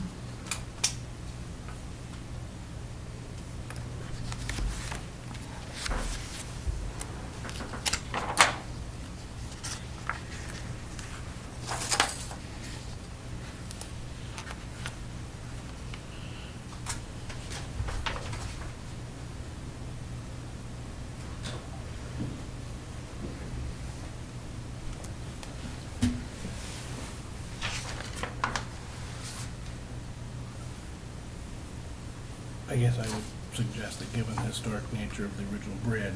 Mr. Laboda, can you move your microphone a little closer to you? Thank you. Given the historic nature of the original bridge and the proposed bridge now, I would suggest that all of our conditions, I'm comfortable with them if we want to read them out. questions. The questions. Anybody else have further discussion? All in favor? Aye. Aye. Aye. Opposed? Motion carries. Thank you. Okay, we'll move on to North Shore Land Company, variance request for relief from County Road zoning number 37. And Neva, can you do the narrative for that one? And Madam Chair? tell me which page we're on. 63 of Okay. 172. Right, that just saves me some time. Thank you. Yep. This is a variance request for relief in the Cook County zoning ordinance to place an addition onto the existing lodge and build a hotel both at a reduced side yard setback where a minimum of 50 feet is required. The applicant's property includes 41.96 acres with approximately 779 feet of Lake Superior shoreline and 1,000 feet of Poplar River. Parcel is zoned entirely within the Resort Commercial Residential Zone District. Poplar River is classified as a remote river. Lake Superior is classified as a general development lake and is managed by the North Shore Management Plan. The North Shore Land Company is requesting a side yard setback variance for two proposed structures as part of future expansion plans. Number one, the west wing addition onto the existing lodge. This is an approximate location of the current pool and deck, estimated to encroach into 50-foot side yard setback approximately 7 feet 4 inches for a total of 66 square feet building footprint. Note that this is not the roof line overhang. This addition is proposed to include a 13-unit hotel addition with a restaurant on the main level. The second variance is for the Chalet Hotel. This is located at the toe of the bluff along the shoreline southwest of the lodge and southeast of the condos. Estimated to encroach into the 50-foot side yard setback approximately 30 feet for a total of 672 square feet building footprint, again not the roof line. This hotel is proposed to be 32 units with 3 stories. I included some site photos of the approximate resort, the main resort lodge and the expansion, and the new hotel on the bottom of page 65. I included the ordinance citation, which stipulates the 50-foot side yard setback in the Resort Commercial Residential Zone District, the principal purpose of which is to provide for the specific commercial activity of resorts, lodges, and outfitters. Residential uses and limited service-oriented commercial uses are also allowed. Hotels are a listed permitted use in the RCR Zone District. And the zoning ordinance outlines the permitting requirements for hotels in the RCR Zone District in section 6.06, which outlines the expectations for the detailed development plan. For background, these projects are additions to the existing Lutsen Resort. Lutsen Resort is nestled at the mouth of the Poplar River in Lake Superior. Approximately 14 acres of the 41.96 acre parcels located on the north side of Highway 61. Lutsen Resort hosts lodging, a restaurant, events, pools and massage services, and has on-site housing for staff. Its eastern property boundary is the Poplar River, which hosts the Condo River Association on the opposite shoreline. To the west is the Lutsen Resort Townhome Association, which shares utilities with Lutsen Resort, but is otherwise in separate ownership. The golf course is located across Highway 61 and Lutsen Mountain further uphill. This project is one part of a larger comprehensive plan for expansion of Lutsen Resort. These projects exceed the mandatory EAW thresholds environmental assessment worksheet. This means that before Cook County can issue permits for construction, an EAW must be completed and receive a negative declaration stating that no further review is necessary. Multiple projects and multiple stages of a single project that are connected actions or phased actions must be considered in total when determining the need for an EAW. I did include the mandatory EAW category 20A, which lays out that requirement for the EAW. I guess I should have included with that then that most recently, our legal recommendation was that the variance itself is still considered a final decision, so that ultimately this board should hold off until that EAW is completed, which I apologize for maybe not having that information more earlier in the process. For site conditions and considerations, septic resort has a septic system that is permitted at the state of Minnesota due to its size, which exceeds what can be managed at the local level. The application does not have details of how these developments will impact the existing septic system. There is significant development on the resort property for impervious surface coverage. Development plans proposed have not yet provided overall impervious surface coverage totals. Some of the area planned for these developments are already in areas compacted, used as impervious surface coverage. Wetlands are not a feature impacting this request. A steep bluff separates these proposed various locations with the private property owner's residencies on the other side of the property line. For shoreline, the site plan indicates an ordinary high water line with a corresponding 40-foot structure setback. Please note that this line was created by the applicant and not reviewed or approved by Cook County Land Services staff. Final determination of the OHWL will be made in coordination with the DNR area hydrologist and Cook County Land Services staff. The proposed road on the site plan is determined to be a private driveway with regard to the zoning ordinance requirement, since it does not access other property. Therefore, it is not required a variance be placed within the structure setback area. This project is also associated with a significant relocation of the access road. For safe access, I won't belabor this whole group since it is the same body that was in here when I described the changes to the roads before, but essentially it's important to note that this project will significantly relocate 2 of the 3 road accesses for the resort. The proposed hotel, again, we're skipping over that part. Roads, parking design plans indicate only 3 parking spots will be available in the new cul-de-sac between the hotel and the lodge. Details of where the current and new parking locations will be relocated to are not provided. Parking requirements are located under Article 5, General Provisions of the Cook County Zoning Ordinance, and are a standard requirement for all properties. Public noticing the application was legally noticed in the Cook County News Herald on June 14th. 61 letters of notification were sent to adjacent property owners, as well as county departments, Army Corps of Engineers, DNR hydrologists, and Lutsen Township. For written comments, Land Services received 11 written comments from adjacent property owners, as well as a technical memo from the Cook County Soil and Water Conservation District. Some public comments expressed strong support for the new investment in the historic resort. Some comments expressed concerns with the following: visual impacts to neighboring properties and lighting, traffic impacts and parking, possible environmental impacts, density of shoreline development, and impacts to the shared septic, and potential cost of townhome owners on shared system. I included specific details to some of those comments, which I just summarized, as well as an excerpt from the Cook County Soil and Water Conservation District memo. It does talk about the beach and the proximity from the beach to the structure. I think that point is just that the request to be in the side yard setback is because they're trying to push away from the beach, which is good to be further away from the lake. But we still need to kind of do more work to ensure that that lake setback is starting at the correct location. Let's see, staff recommendation for consideration.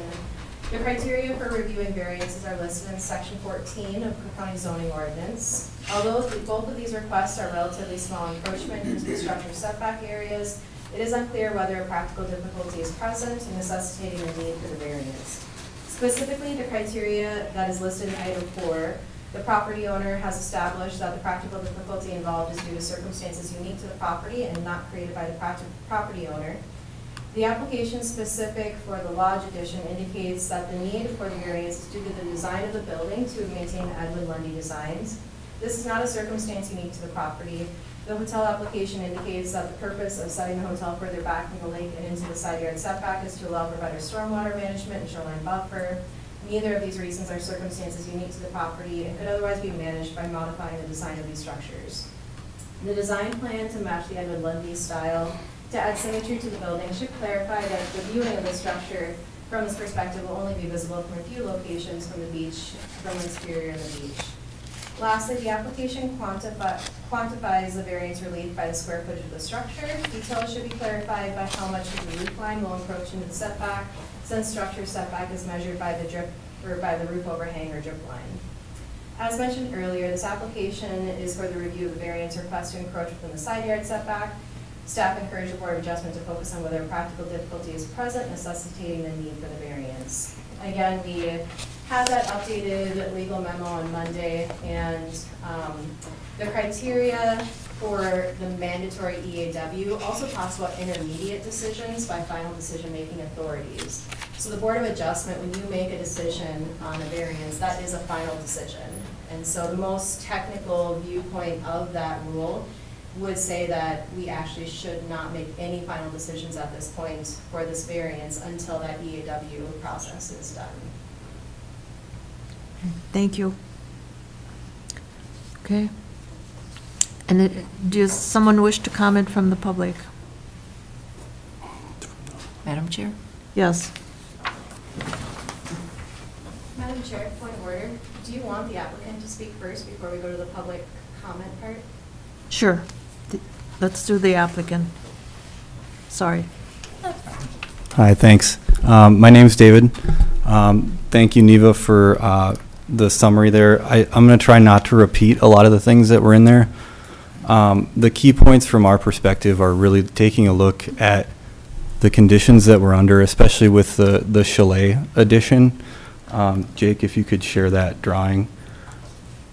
So this is an additional drawing that we did to try to help really display accurately to the conditions as we know them, how this chalet hotel interacts with the other buildings and the setbacks to the lake as far as we understand them. So that ordinary high water mark was based on a survey that the Lutsen Resort got in 2018 by a company who is bought by Stantec now. So it's as close as we have at the moment, but we agree it needs to be verified. The direction that we're asking to move the building is only away from that demarcation line. So we think that's an important piece to reference as well.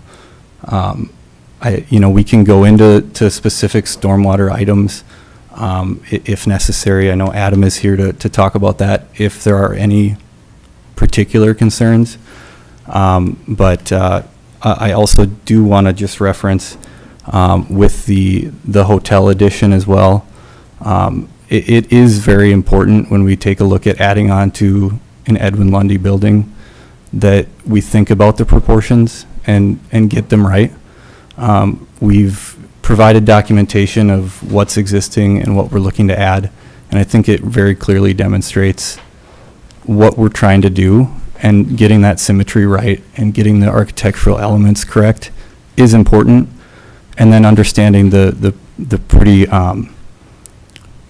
minimal impact that this is really having on that setback. So that's really what we're here to discuss today from our side, and we're open to any other questions.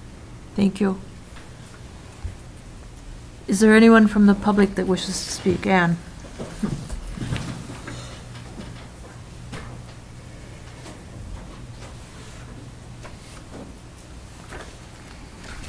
Thank you, Madam Chair. Just for the record, I'm Ann Sullivan, speaking strictly as a citizen today. And for the record, I live at 246 Devil Track Road. I'd like to remind you about our huge snowfall back in 2022 and the flooding that resulted. And following the bridge failure on the Poplar River, there was grade and fill work that was done, which resulted in a cease and desist order from the DNR. And no public waters permit had been applied for, so there had been no review of the Lutsen Resort project and no determination of what might actually be permitted. To perform any additional work, Lutsen Resort should get the DNR permit to authorize permitted work and to restore any areas adversely impacted by that initial unpermitted work. Even with the EAW, I believe the first issue with the DNR should be resolved. Thanks for listening, and I appreciate your time today. Thank you. Does anyone else wish to speak from the public? We'll close the public comment.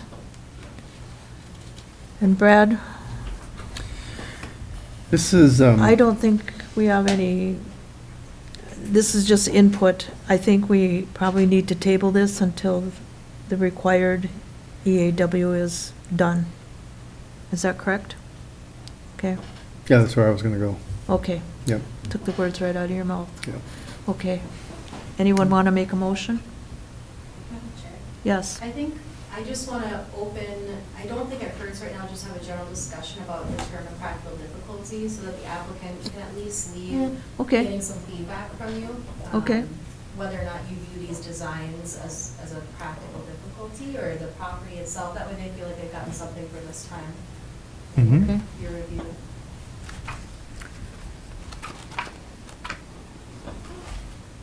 Does Does anyone have any comments regarding practical difficulty? I don't think we have enough information. It seems like a simple request for a setback variance, but there's parking, there's lighting, there's, there's a whole bunch of information that I think we don't have quite yet.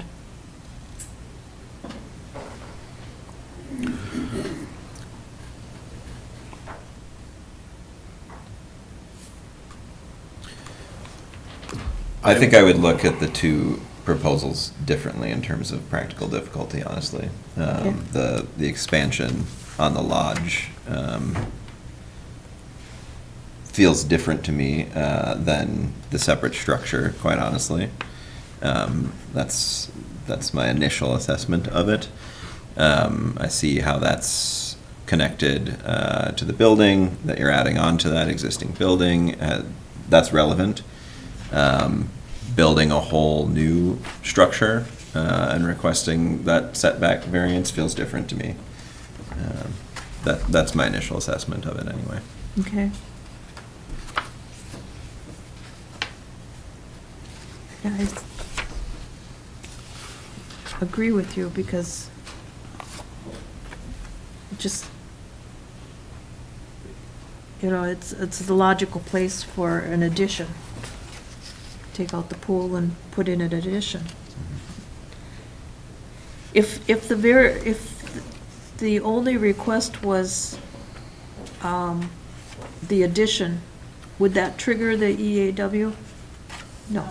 It's the 32-unit hotel. Right, That's- and together, yep. The combination of the two, the number of units. Yep. Okay. And I would add to that the phased and connected nature of it, that it is to treat the redevelopment holistically, I think is important. Yep. But if it was just the expansion, I would look at it differently. Mm-hmm. But it's not right now. Right. Anyone else have comments? Yeah, the phased and connected was really the thing that I grabbed onto, because I read the letter, you sent it out rather quickly after you received it from the legal guidance. And just the nature of the pool and spa design process, and this building changes just And a variance runs with the land and it's a permanent decision. right. Yeah, to that aspect, I think it's pretty cut and dry that it's tabled until Right. the AW is completed, but yeah.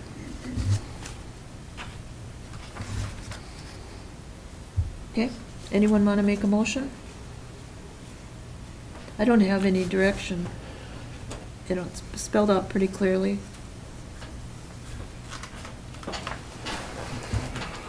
I would move that we table this proposal until the environmental review process has been completed.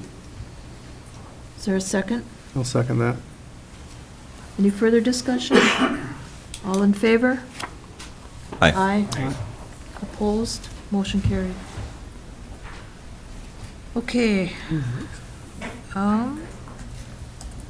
We're on C.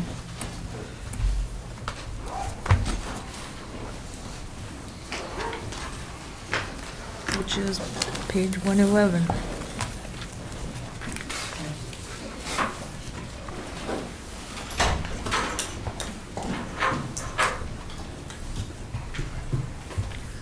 And this is the Elizabeth and Bobby McGregor request, case number 2023-16V.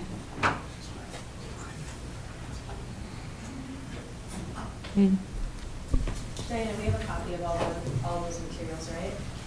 Yeah, Okay, cool, thanks, guys. Did you need that? Oh, yeah, I can. Huh? You can just get it. Yeah, that works.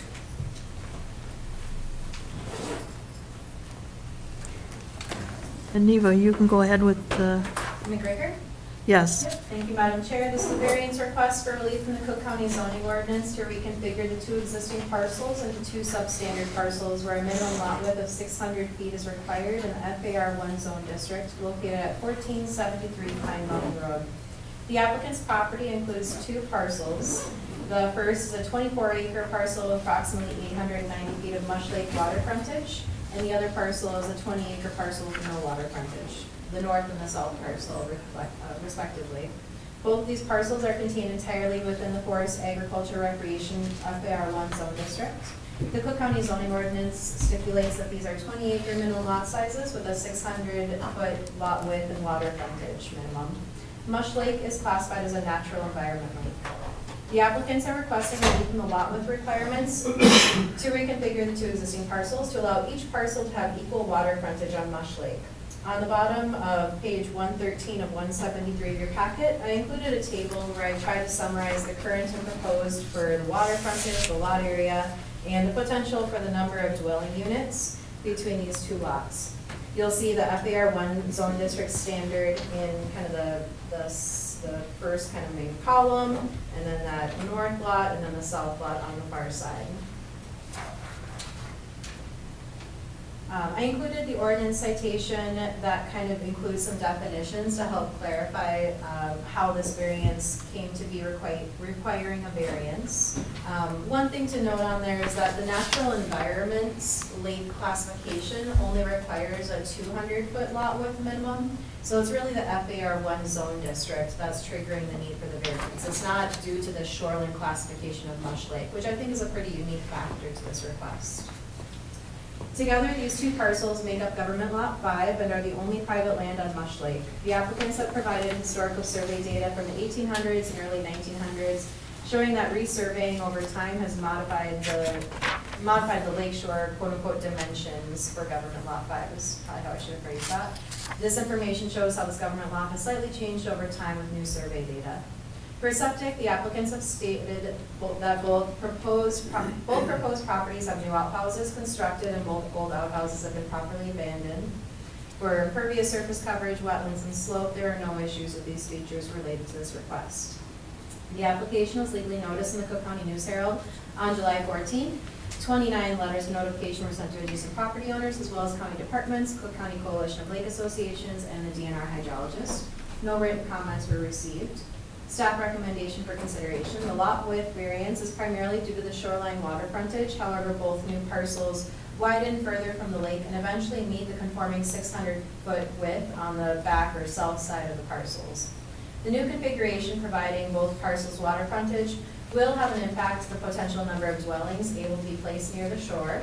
According to the Cook County Assessor's records, the lakefront parcel, the north parcel right now, has a maximum allowable dwelling units of a cabin, a guest quarter, and a bunkhouse is allowed per Article 5 of the zoning ordinance. By creating a second parcel with water frontage, this would effectively double the development density along the lake shore that's possible. However, since these are the only private parcels on Mush Lake, it's unlikely that this increased development would have significant impacts on the lake if all shoreland and zoning regulations are followed. If this variance is approved, this reconfiguration can be reviewed through the newly approved boundary line adjustment application process. If approved, the following conditions may be attached to this variance request. Number 1, the property shall conform to Minnesota Rule 7080 and the Cook County septic requirements. And number 2, the boundary line adjustment application form shall be completed. Thank you. Does the applicant wish to speak? Do we have an applicant? Thank you for your consideration. And then our agent, or our surveyor. Okay. Hi, everybody. I'm Charlie Troval with North Shore Land Survey, and we've been working on this project with the McGregors. I guess really just kind of it's a unique parcel, large parcel next down at the lake. That's sort of where we're running into the issue with the minimum lot width at the water frontage and building setback line. So, I mean, really beyond that, I don't have a whole lot to say other than, you know, I'm here to answer technical questions that may arise when you guys discuss it. Thank you. Is there anyone from the public that wishes to speak about this request? We'll close it for public comment. We'll start with the board here.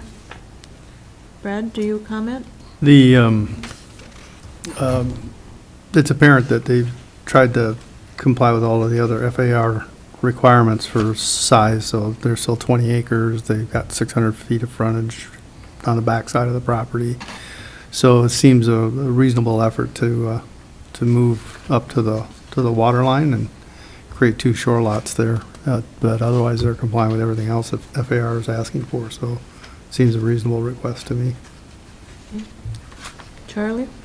Yeah, seems pretty straightforward and reasonable. Okay. Yeah, I'm inclined to agree, especially given 705, the 200-foot Right. shoreline. Same here. Is there a motion? I move to approve the variances as proposed by the land use office With conditions? with the conditions. Is there a second? Second? Any further discussion? All in favor? Aye. Opposed? Motion carried. Thank you, everybody. Yep. Okay, Emily and Derek Fox request, page 137.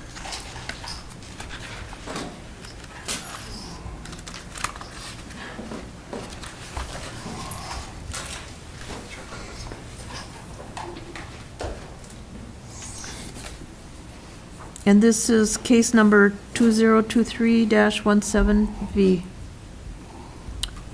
Okay, Neva. Thank you, Madam Chair. This is a variance request for relief from the Cook County zoning ordinance to place a 6x28 addition and a second level for principal structure, and also build a garage with guest quarters at a reduced Lake Superior vegetation line setback where a minimum of 40 feet is required, located at 3856 Cascade Beach Road. The applicant's property includes 1.48 acres with approximately 285 feet of Lake Superior shoreline.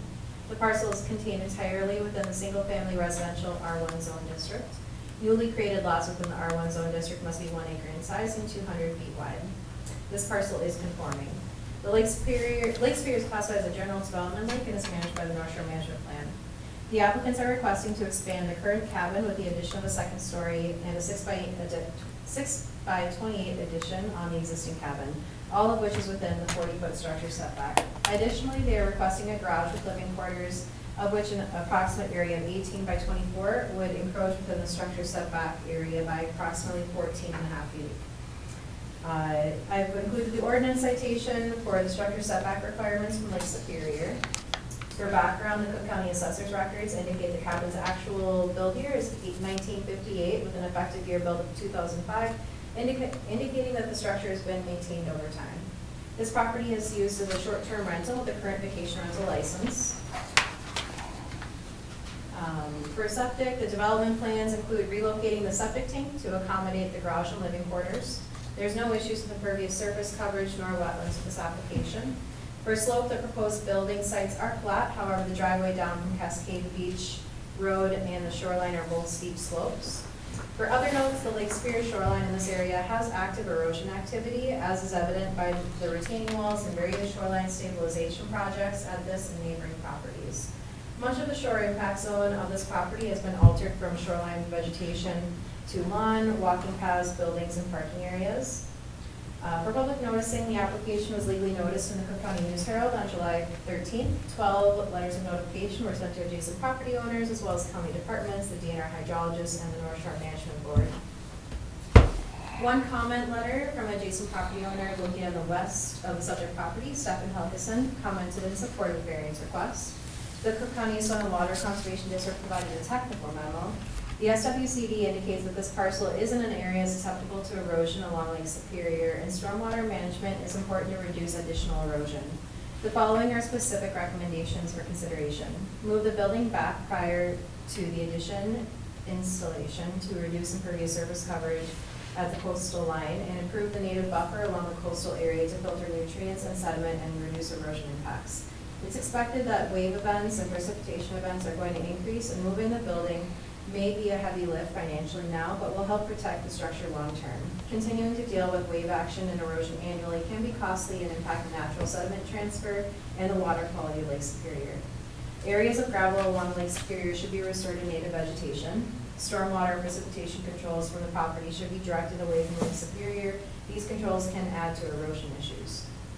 The DNR commented regarding this request. The DNR recommends denial of the garage with living quarters due to the increase in size from the existing woodshed and visibility of the structure from Lake Superior.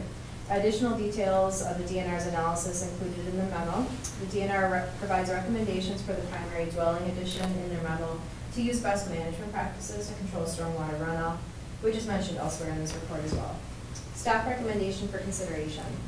Pre-existing non-conforming residential structures such as this cabin have the right to continue and exist and be maintained per Minnesota state statutes. However, those rules are clear that these structures do not have the right to expansion. It's not uncommon that when maintenance and improvements of these structures happen, property owners request variances for reasonable reconfiguration changes to make more sensible use of the structure. The variance process is in place to evaluate those expansions and determine how much increase is reasonable using the criteria for evaluating variances. Before stepping forward with major investments in the cabin's current location, staff encourage the property owners to consider all of the options before development in light of the erosion susceptibility of this property. This property has had historic and relatively recent shoreline stabilization infrastructure with varying degrees of retaining walls built, as well as neighboring properties on either side of the property. This property is in the high erosion susceptibility area of Lake Superior. Among the options to consider managing the shoreline erosion includes moving the structure. Please refer to the enclosed Understanding Coastal Erosion Guide for Landowners, which lists the pros and cons for several different management options, including relocation of the house. This property has minimal effective shoreline vegetation buffer. Shoreline buffers provide water quality protection, wildlife habitat, stabilized shorelines, among other benefits. There is potential to improve the shoreline vegetation of this property and use better management practices to allow stormwater management. With proper gutter drainage and native vegetation restoration, efforts can be made to mitigate the impacts of the proposed additional impervious surface coverage area. The property owners and Board of Adjustment may find the Cook County Shoreline Stewardship Resource Guide as a beneficial document, which I cited in the report. Lastly, another option for the property owners to consider would be to explore adjusting their property lines with their neighbors, provide them more buildable space meeting setbacks, which would allow them to build their cabin and or garage further back from Lake Superior and the erosion issues previously explained. This parcel is oddly shaped, and moving the west property line further west inland would provide significant relief for these and future property owners to develop and maintain this property with fewer restrictions. The boundary line adjustment process was recently established for such modifications. If approved, the following conditions may be attached to this variance request. Number one, the property shall conform to Minnesota Rule 7080 and the Cook County's epic requirements. Number two, a gutter or catchment system or vegetation conductive to water retention shall be included on all new or proposed structures to divert precipitation and snowmelt away from Lake Superior or for a drainage plan in accordance with SWCD staff recommendations. Number three, the property shall reestablish native vegetative buffer within the shore impact area, 20 feet from the vegetation line, which likely coincides with the retaining walls on this site. And number four, the parking area on the west side of the cabin shall be restored to native vegetation. Thank you. Does the applicant wish to speak? At the microphone, please. State your name and address. Thank you. Emily Fox, 3856 Cascade Beach, and this is my husband, Derek Fox. I don't really have anything to add other than what's in the application already, but I will say prior to requesting the variance on the garage, the plan was to attempt to build it behind the setback, and that included a very large expansion to the driveway, far more trees to be eliminated from the property, and so hence our visit today. Okay. And we do agree with all of the requested changes. Okay, thank you. Does anyone from the public wish to speak? No?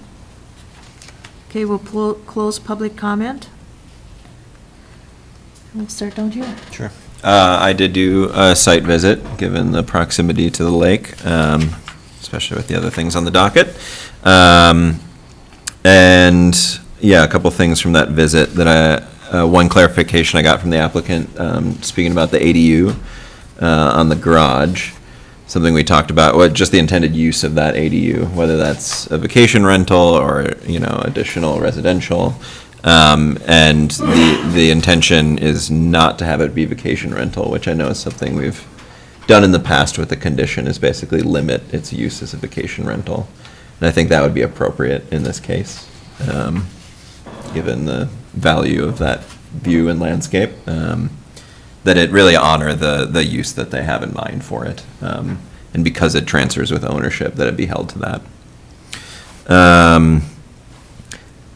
My general assessment is I would agree that putting the structures anywhere else would involve a lot more earthwork that would be more fundamentally disruptive to the site. And lastly, looking at the management strategies for Shoreland, I think that the gray infrastructure that exists there is about as strong as you can make it in a high energy area of the lake. And so that I found to be satisfactory. Okay.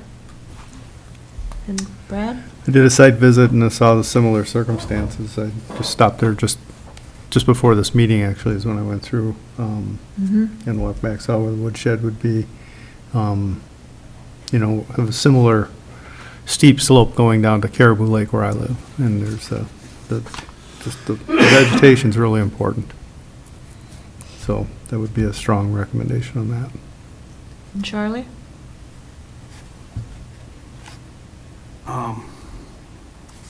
Yeah, I'm still deciding how I feel about it.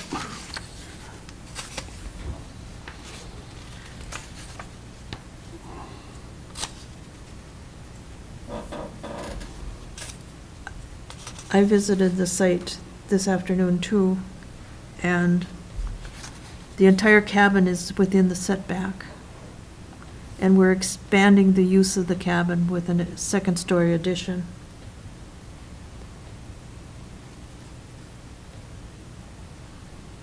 And that's expanding the use. And there is room. It would require taking trees down. And there is a space that can be done without a variance for a garage. And I don't think we can answer the questions that we are required to answer.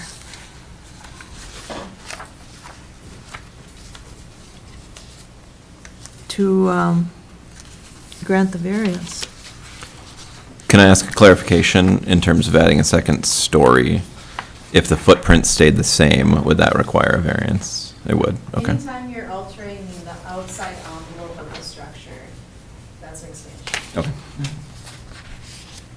So that would require a variance no matter what. Right. If they added 2 feet to the cabin. And it seems reasonable to put 6 feet on the back of the cabin, but then you've got a lofted, further, you're expanding the use of the cabin, which is not allowed without a variance, which is why we're here. Right.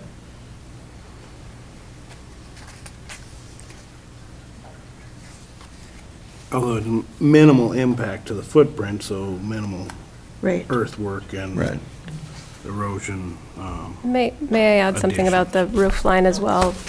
We're ensuring that the roof line, the water is going to be running away from the lake as opposed to, right now, a lot of it runs toward. And obviously, we can use gutters to further ensure that the water runs away. Right now, there's a How drain tall pipe. is the existing building? Approximately. What's that now? How tall is your existing roof line? Say 15 feet to the Okay. peak. Okay.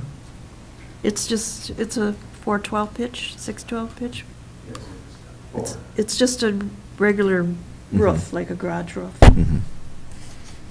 But it would become a shed roof. Running away, yep. Hmm. What do you think the total height of the building would be? They cited 24 feet, as I recall. I think it was 22. 1 second.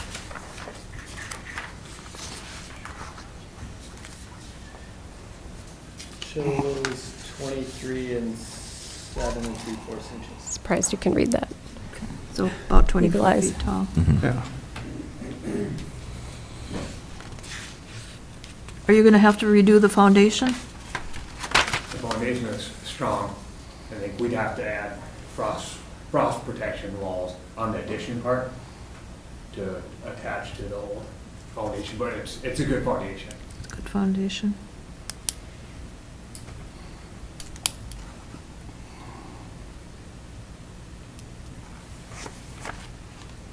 I guess my opinion is that it's a reasonable reconfiguration It's of the modest. space. Yeah.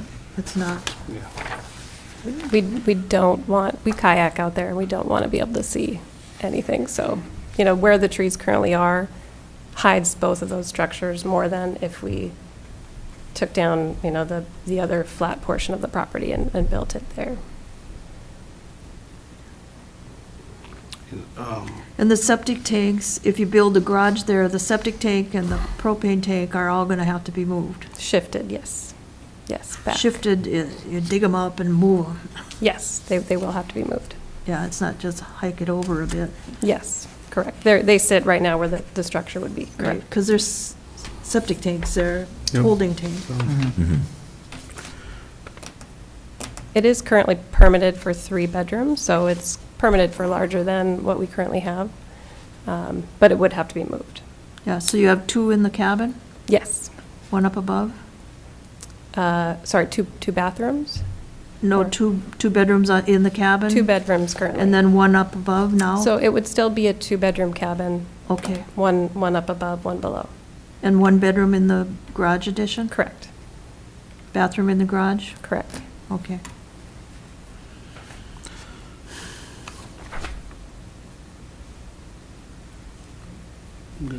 Okay, I'm going to let you guys answer the questions. Is the variance consistent with the goals and policies of the comprehensive land use plan? Yeah. Yes. Is the proposed property allowed in the land use district? Yes. Yes. Is the property owner proposing to use the property in a reasonable manner not permitted by the zoning ordinance? Yes. Yes. Has the property owner established the practical difficulty involved in due to circumstances unique to the property and not created by the property owner? Yes. Yes.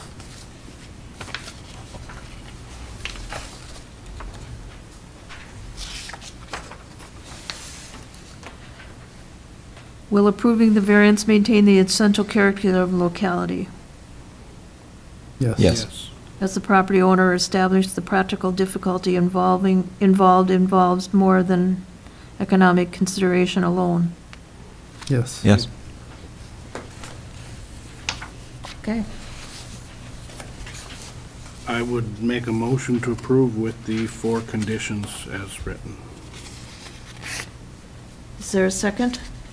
I'll second. Further discussion? The only hanging chat is the vacation rental, but I think if we as a board feel that's fine, that, it's allowed in R1, you get a vacation rental license and do it, I think that's potentially fine. I just think it's a way to create a separate dwelling that could be used as a vacation rental. Right. Is the only And Tim, consideration. the vacation rental licensing rules, what do they say about an ADU? How many rentals can you have on one property? You can have 2 rentals on one property. It has to be a dwelling and a guest cabin.